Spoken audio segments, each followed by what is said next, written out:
CPM-ന്റെ സംസ്ഥാന സെക്രട്ടേറിയറ്റിൽ EP ജയരാജൻ പങ്കെടുക്കുമോ എന്നതാണ് കൗതുകപൂർവ്വം നോക്കുന്നത്. നാളെ വെള്ളിയാഴ്ചയാണ് സംസ്ഥാന സെക്രട്ടേറിയറ്റ് ഉണ്ടാവുക.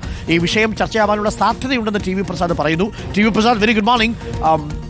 എന്തായാലും EP ജയരാജന്റെ ഇതായി പുറത്തു വന്നിരിക്കുന്ന ഈ ആത്മകഥയിലെ ഉള്ളടക്കം വലിയ ചർച്ചാ വിഷയമായിട്ടുണ്ട്. അത് വോട്ടർമാർക്കിടയിൽ ആശയക്കുഴപ്പം സൃഷ്ടിച്ചുവെന്നും ഈ P-Senനെ മുൻനിർത്തി LDF വളരെ ബഹുദൂരം മുന്നിലോട്ട് പോയി എന്നും പാർട്ടിയുടെ വിലയിരുത്തലുണ്ടായിരുന്നു.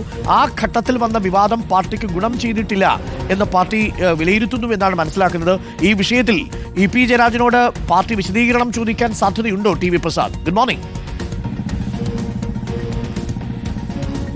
Good morning Arun. EP ജയരാജനോട് വിശദീകരണം ചോദിക്കാനുള്ള തീരുമാനത്തിലേക്ക് നാളത്തെ സെക്രട്ടേറിയറ്റ് യോഗം എത്തും എന്നുള്ള ഒരു കണക്കുകൂട്ടലിൽ തന്നെയാണുള്ളത്. കാരണം ബഹുഭൂരിപക്ഷം നേതാക്കളും ഇത് EP ജയരാജൻ എഴുതിയത് തന്നെയാണ് എന്ന വിലയിരുത്തലിലേക്കാണ് എത്തുന്നത്. പരസ്യമായി അങ്ങനെ ഒരു അഭിപ്രായം പറയാനില്ലെങ്കിൽ കൂടിയും EP ജയരാജൻ പക്ഷേ ഈ തെരഞ്ഞെടുപ്പ് ദിവസം തന്നെ ഇങ്ങനൊരു ഈ കണ്ടന്റ് പുറത്തുവിടാൻ ഉദ്ദേശിച്ചിരുന്നോ എന്ന കാര്യത്തിൽ മാത്രമാണ് അവർക്കിടയിലുള്ള ഒരു തർക്കം. പക്ഷേ ഈ കാര്യം മറ്റൊരാൾക്ക് എഴുതി ഇങ്ങനെ പ്രചരിപ്പിക്കുക സാധ്യമല്ല എന്ന വിലയിരുത്തലിലേക്കാണ് പാർട്ടി നേതാക്കൾ എത്തുന്നത്. മാത്രമല്ല അരുൺ, ഇതിലൊരു പശ്ചാത്തലമുള്ളത്, കഴിഞ്ഞ കുറേ നാളുകളായി പാർട്ടി സംസ്ഥാന നേതൃത്വത്തോട് നല്ല രീതിയിലല്ല EP ജയരാജൻ സഹകരിക്കുന്നത് എന്നുള്ളത് എല്ലാവർക്കും അറിയാവുന്ന കാര്യമാണ്. പ്രത്യേകിച്ച് മുന്നണി കൺവീനർ സ്ഥാനത്ത് നിന്ന് നീങ്ങിയതിന് ശേഷം മാറ്റിയതിന് ശേഷം ഇതുവരെയും സംസ്ഥാന സെക്രട്ടേറിയറ്റ് യോഗത്തിൽ എവിടെയും പങ്കെടുത്തില്ല. നമ്മൾ ഇന്നലെ തന്നെ റിപ്പോർട്ട് ചെയ്തതുമാണ്. മാത്രമല്ല കേന്ദ്ര കമ്മിറ്റി യോഗത്തിൽ കഴിഞ്ഞതിലുൾപ്പെടെ പങ്കെടുക്കുകയും ചെയ്തിരുന്നു. അതായത്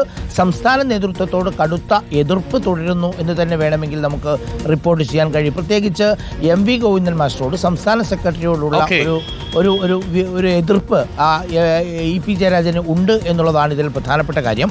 അങ്ങനെയെങ്കിൽ ഒരുപക്ഷെ നാളത്തെ സംസ്ഥാന സെക്രട്ടേറിയറ്റ് യോഗം ഇക്കാര്യം ചർച്ച ചെയ്യാനുള്ള സാധ്യതയുണ്ട്. കാരണം തെരഞ്ഞെടുപ്പ് ദിവസം ഇങ്ങനെ ഒരു പ്രതിസന്ധിയിലേക്ക് എന്തിനു കൊണ്ടുപോയി എന്നുള്ളതാണ് ഏറ്റവും പ്രധാനപ്പെട്ട ഒരു കാര്യം. പക്ഷേ അങ്ങനെ പറയുമ്പോഴും പരസ്യമായി പാർട്ടിക്കും EP ജയരാജനും പിടിച്ചു നിൽക്കാനുള്ള ഒരു വഴിയുണ്ട്. കാരണം താൻ അറിയാതെയാണ്, തൻ്റെ കണ്ടന്റ് അല്ല എന്ന് ഇന്നലെ തുറന്നു പറഞ്ഞ സ്ഥിതിക്ക് ഇനിയിപ്പോൾ അക്കാര്യത്തിൽ EP ജയരാജനെ വിശ്വസിക്കാനേ പരസ്യമായി പാർട്ടി നേതാക്കൾക്ക് കഴിയൂ. പക്ഷേ ഈ ഒരു സാഹചര്യം എന്നുള്ളത് എഴുതിയോ ഇല്ലയോ, അങ്ങനെ എഴുതിയിട്ടുണ്ടെങ്കിൽ ഇത് പ്രസിദ്ധീകരിക്കുന്നതിന് മുമ്പ് പാർട്ടിയുടെ അനുവാദം വാങ്ങിക്കണം, പാർട്ടി കാണണം പുസ്തകം, അതിനുശേഷം മാത്രമേ പ്രസിദ്ധീകരിക്കാൻ കഴിയൂ. ആ നടപടികളിലേക്കൊന്നും ഇതുവരെ പോയിട്ടുമില്ല. എന്തായാലും നാളത്തെ സെക്രട്ടേറിയറ്റ് പ്രധാനപ്പെട്ടതാണ്. പങ്കെടുക്കുമോ എന്നുള്ളതാണ് ആദ്യത്തെ കാര്യം. Okay, thank you.